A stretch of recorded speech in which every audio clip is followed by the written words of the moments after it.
Hello and welcome to my YouTube channel. मैं एक videos का एक सीरीज़ बनाने जा रहा हूँ। वक्फे वक्फे से वीडियोस बनाऊँगा मैं, वो बेसिक जो इंग्लिश ग्रामर है उस पे।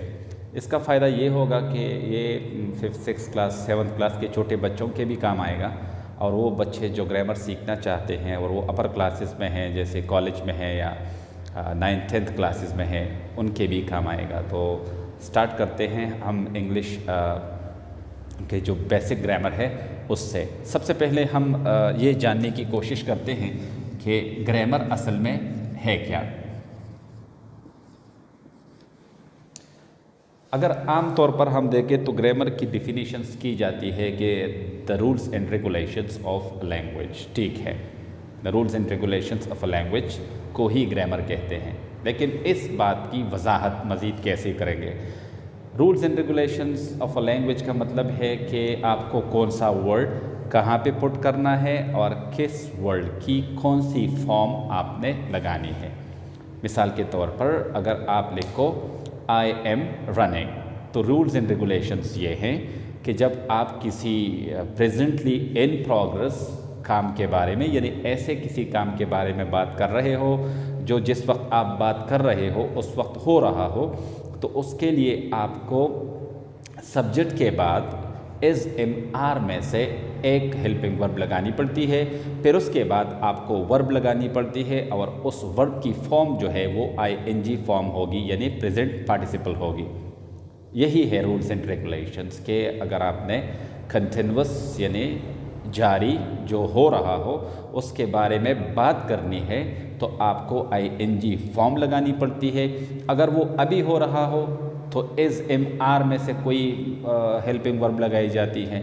अगर वो किसी गुज़रे हुए ज़माने में हो रहे थे तो फिर आपको वॉज और वर लगाना पड़ता है और उसके बाद वर्ब की आईएनजी फॉर्म लगानी पड़ती है। अगर आपको लगता है कि कल किसी मखसूस टाइम पर एक काम हो रहा होगा तो फिर आपको विल बी या शैल बी के बाद वर्ब की आईएनजी फॉर्म लगानी पड़ती है। So this is basically the rules and regulations of language.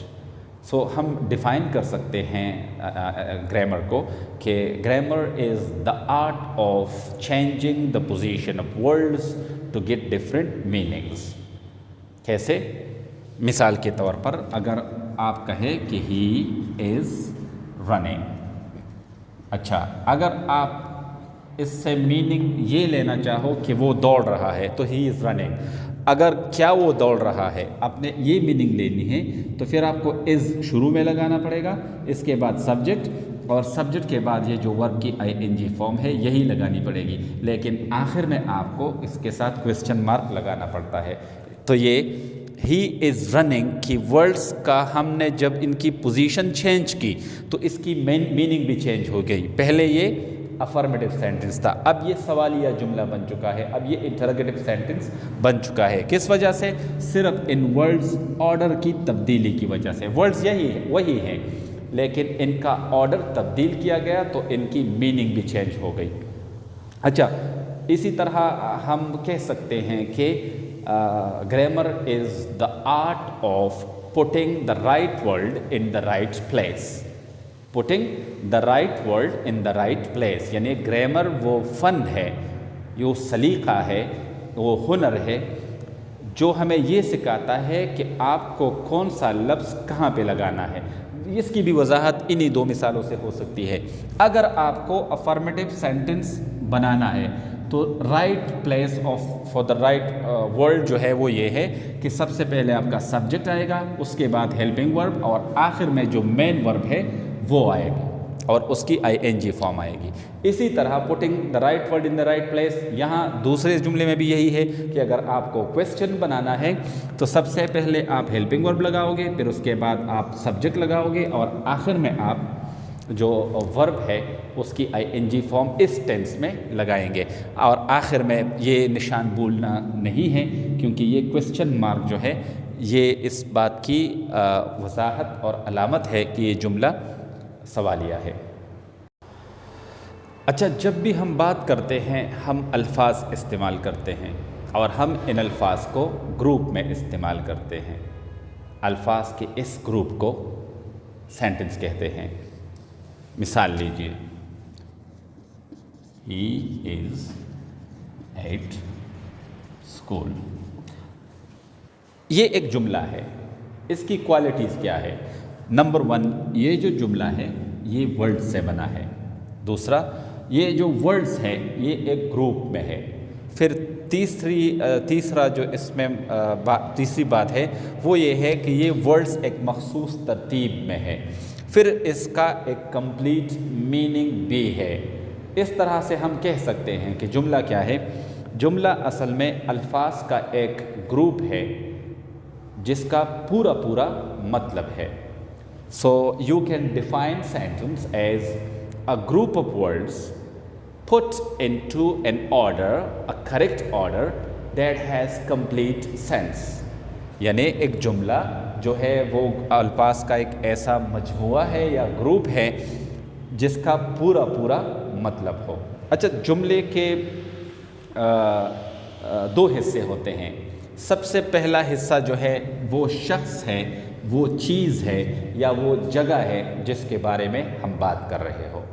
दूसरा जो हिस्सा है उसमें वर्ब होता है और वो जो हिस्सा होता है वो हमें उस शख्स, उस चीज़ या उस जगह के बारे में मज़ीद कुछ बताता है।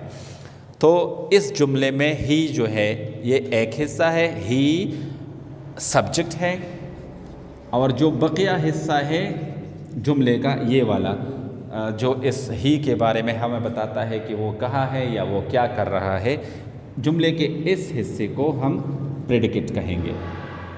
प्रेडिकेट, तो there is always a subject in the sentence and there is a predicate. Predicate में वर्ब ज़रूर होता है, दूसरे अल्फाज हो या ना हो, प्रेडिकेट में वर्ब ज़रूर होगा। तो यहाँ पे हमारे पास जो वर्ब है वो इज़ है, और जो एट स्कूल है वो एडवर्ब है या एडवर्ब फ्रेज़ है जो इस जुमले की मीनिंग को कंप्लीट करता है। इसके बारे में हम बाद में बात करते हैं कि ये क्या है, यानी कोई एडवर्ब कॉम्प्लीमेंट है वगैरह वगैरह, वो बातें हम बाद में करेंगे।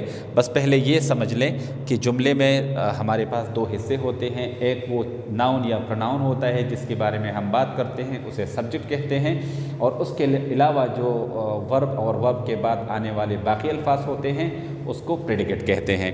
एक और मिसाल अगर हम कहें, Islamabad is the capital of Pakistan.